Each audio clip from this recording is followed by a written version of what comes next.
Siluan était un jeune Indien, de la tribu des Hopi-Ogues. Le gibier avait déserté les terres et les cultures avaient été médiocres, dû à une grêle incessante. Je vais trouver la demeure du soleil, lui demander audience et implorer sa clémence. Le chef lui dit « Tu as beau être le plus fier de nos guerriers, tu ne dois pas partir seul dans cette mission. » Siluan lui répondit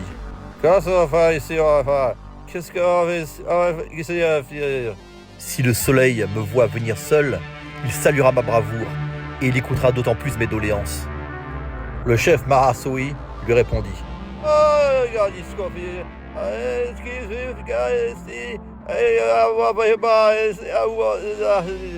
Alors qu'il en soit ainsi, le grand dieu soleil saluera ta bravoure et il fera honneur à notre village. » Siluan affûta sa lance, prit son bagage et alla dire au revoir à sa femme et son fils. Fahalata, sa femme, essaya de l'en dissuader, disant que cette mission était trop périlleuse, que la demeure du soleil était bien lointaine. Quant à Tahachi, son fils, il comprit que la mission de son père était capitale, et il comprit son geste.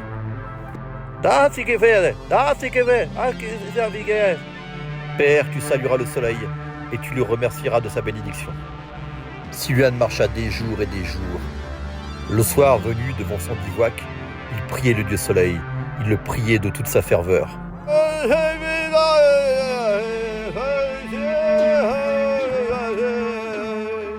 Et à son réveil, il lui racontait des poèmes dont seuls les anciens avaient le secret, des poèmes qui parlaient d'hommes animaux et de géants plus hauts que les montagnes.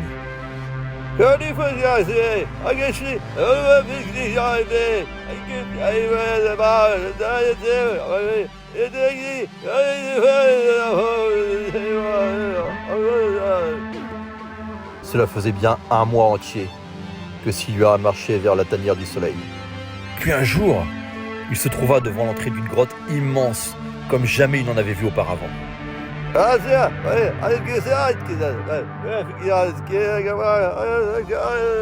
C'est sûrement ici, c'est sûrement la tanière du soleil. Enfin, je l'ai trouvée. La lance en avant, Siluan s'aventura avec prudence à l'intérieur de la grotte. Et soudainement, il y entendit la voix des anciens.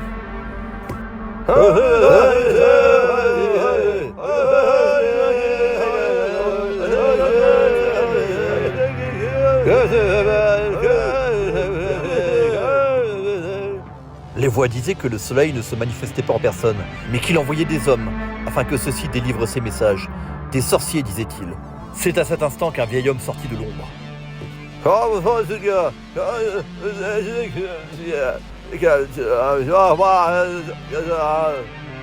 Je suis Havia, disait le vieil homme. Havia, le sorcier qui t'attendait.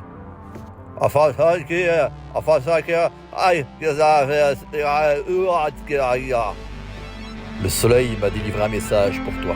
Siluan, fier guerrier des terres du Nord.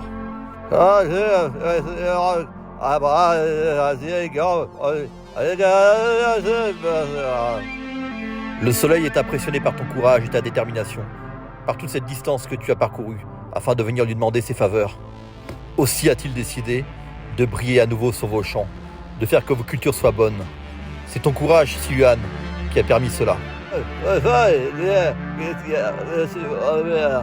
Mais cela exige un sacrifice de ta part, Siluan. Tu dois offrir tes yeux au soleil. Siluan, dans un moment de panique, lui répondit.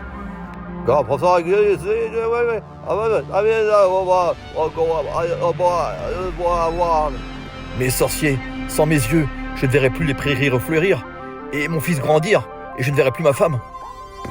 Le sorcier répondit.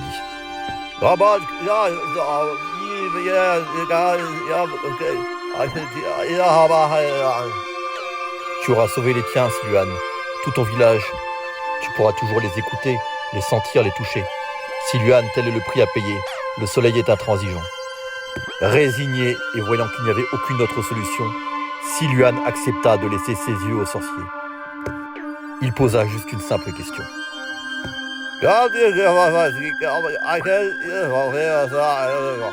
Mais pourquoi les yeux? Pourquoi pas les mains ou les oreilles? Le sorcier de répondre.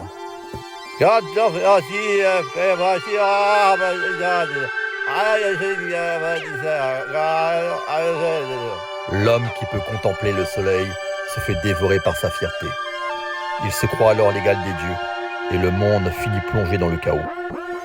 Voilà pourquoi Siluan, le soleil te demande tes yeux. Car en voyant son messager, tu as vu le soleil. Après avoir extrait les yeux de Siluan, le sorcier lui donna un baume qui empêchait toute douleur et favorisait une cicatrisation rapide. En se présentant à son village, Siluan apporta la bonne nouvelle à tout le monde.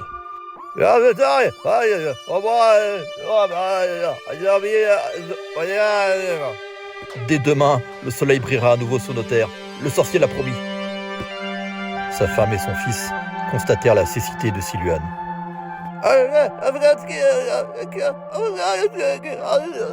L'épouse était bouleversée. L'enfant, lui, comprit tout l'enjeu derrière ce sacrifice. Le chef du village organisa une grande fête en l'honneur des Siluan et du retour du soleil. Tous chantaient en l'honneur des Siluan et louaient le soleil pour son grand retour.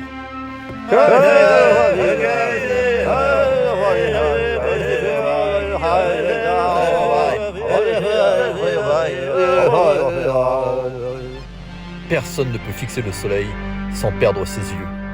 Mais le sacrifice est bien moindre en comparaison d'un chaos total et sans limite. Le grand soleil permet à l'homme d'exister tout en restant à sa place.